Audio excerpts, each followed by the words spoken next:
Welcome back to all of you science clear classes. आप सबका स्वागत है दोस्तों।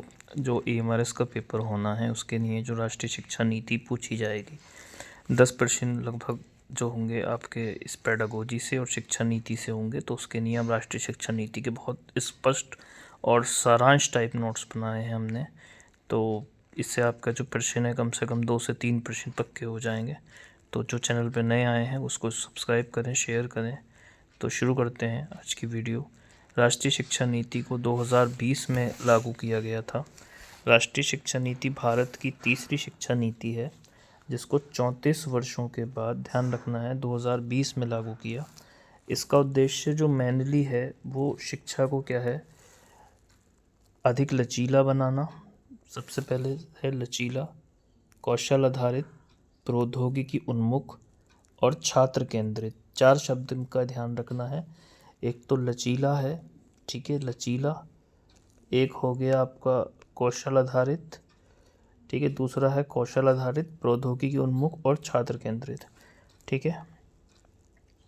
इसके बाद इसमें मुख्य परिवर्तन क्या किया गया है, देखिए इस संरचना को बदला गया है। इसको संरचना को बदला गया है 5-3-3-4 में। 5-3-3-4 में संरचना को बदला है। 5 का अर्थ है, पहले 10+2 संरचना थी।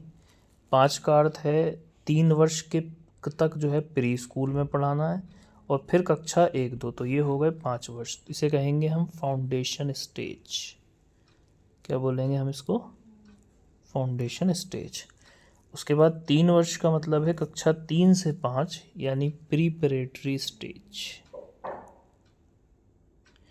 अगले 3 का मतलब है कक्षा 6 से 8, जिसको हम क्या बोलेंगे? मिडिल स्टेज बोलेंगे।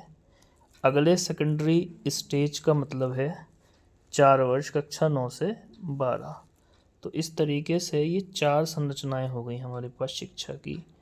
मिडिल स्टेज, सेकेंडरी स्टेज, सबसे पहले फाउंडेशन स्टेज जो 5 वर्ष की होगी, प्रीपरेटरी स्टेज जो 3 वर्ष की होगी, और मिडिल स्टेज जो 3 वर्ष की होगी, और सेकेंडरी स्टेज जो 9 से 12 की होगी, यानी 9 से 12 की।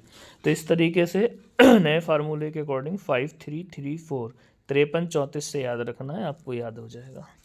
उसके बाद आगे चलेंगे। बहुभाषावाद और मातृभाषा पर जोर दिया गया है इसमें, NEP में। बहुभाषावाद और मातृभाषा, कक्षा 5 तक और अगर संभव हो तो 8 तक जो है आपकी जो बच्चा है उसकी पढ़ाई स्थानीय या मातृभाषा में होनी चाहिए। यानी 3 भाषा सूत्र जो बहुत पुराना सूत्र है उसको जो है लागू रखा गया है इसमें, और इसको जो है मान्य किया गया। अगला जो पॉइंट यहाँ याद करने लायक है वो है कौशल शिक्षा।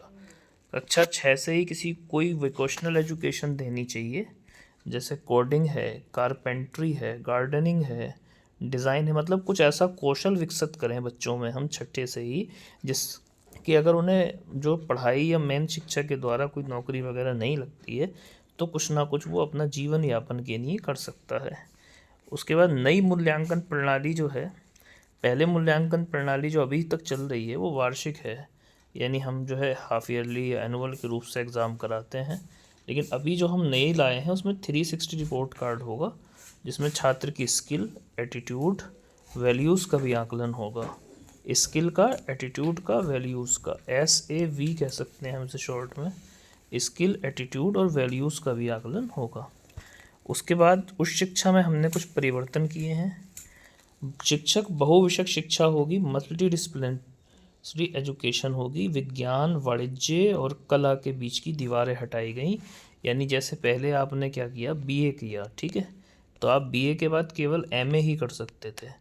अभी क्या है, आप BA करके MSc भी कर सकते हैं, और कोई व्यक्ति अगर BSc किया हुआ है तो वो MA भी कर सकता है। यानी मल्टी डिसिप्लिनरी चीज़ें जो है छात्र अपनी विषय, पसंद के विषय चुन सकते हैं।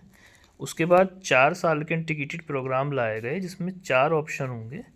मान लीजिए कोई बच्चा 1 साल डिग्री करके छोड़ देता है तो उसका साल बेकार नहीं जाएगा, उसे सर्टिफिकेट दे दिया जाएगा। 2 साल डिग्री करके छोड़ देता है उसे डिप्लोमा दे दिया जाएगा।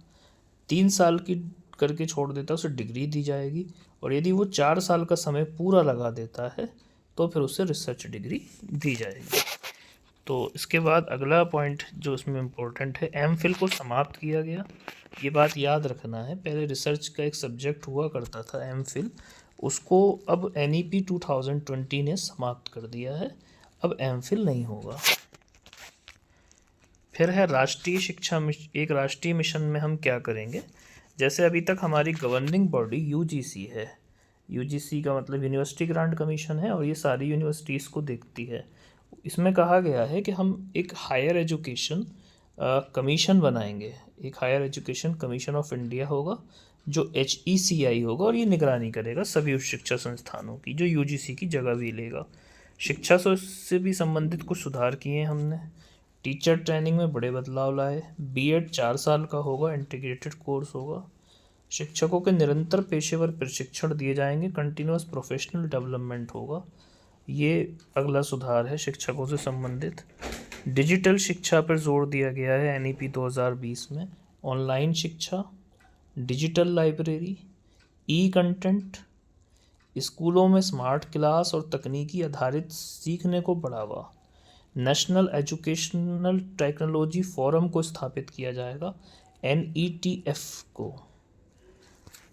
इसके बाद अगली जो इम्पोर्टेंट चीज़ है, समानता और समावेशन।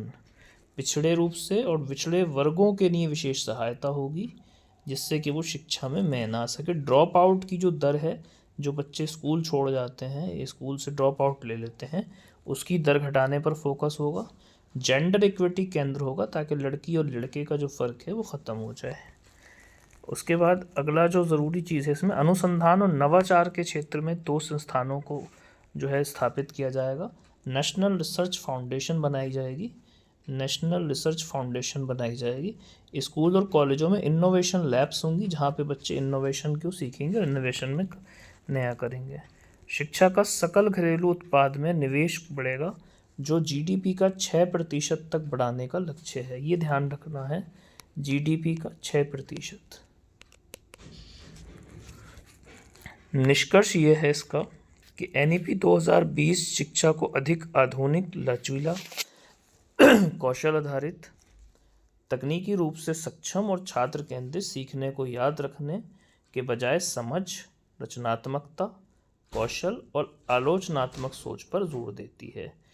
तो ये NEP से 2020 से संबंधित बहुत इम्पोर्टेंट समरीज थी जो हम लेकर आए, और इस पर जो है क्वेश्चंस भी हम लेकर आएंगे। तो जुड़े रहिए चैनल के साथ, और जो लोग नए आए हैं उसको सब्सक्राइब करें, शेयर करें। Thank you very much.